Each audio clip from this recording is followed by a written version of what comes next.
From the Newstalk ZB newsroom, this is Newsfix. In this update, police are still at an Auckland prison where it's reported a kitchen stabbings left one inmate dead and another injured. Officers were called to the Serco-run Auckland South Corrections facility just before midday. Blake Benny reports. One man died at the scene and a second prisoner's in hospital with non-life-threatening injuries.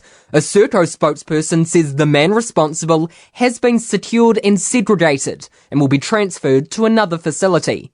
They say they'll conduct a review and police have launched a homicide investigation.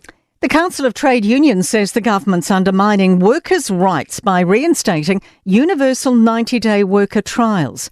The legislation passed under urgency. It means all businesses can now dismiss employees within their first 90 days.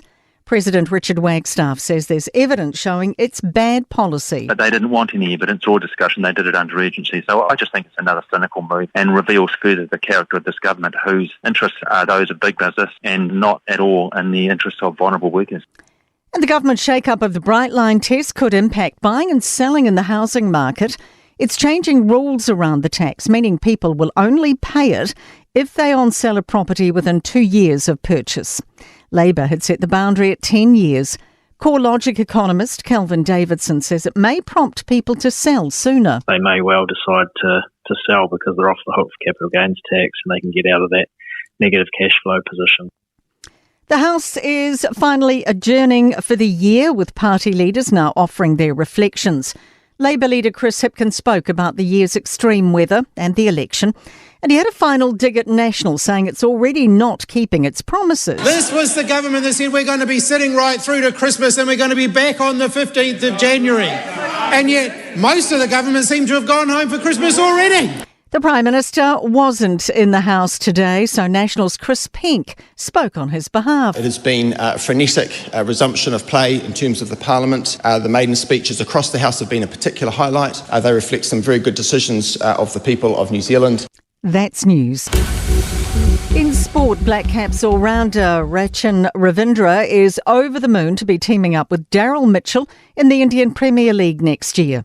The pair were picked up by the Chennai Super Kings during the IPL auction, with Ravindra netting $350,000 contract, Mitchell earning a $2.7 million. Ravindra admits during the auction he was eager to see where his Black Caps teammates would end up. Not just me, but I was also intrigued to see how the other boys fared, and obviously watching Daryl's auction was pretty special. I'm so happy for him, and he's deserved everything he's gotten. Breakers forward Zillan Cheetham is having to overcome mental hurdles as he prepares to return from injury against the Sydney Kings at Spark Arena tomorrow night. The American import has been sidelined since October after fracturing his foot. That is sport. I'm Raylene Ramsey. For more news, listen to Newstalk ZB live on iHeartRadio.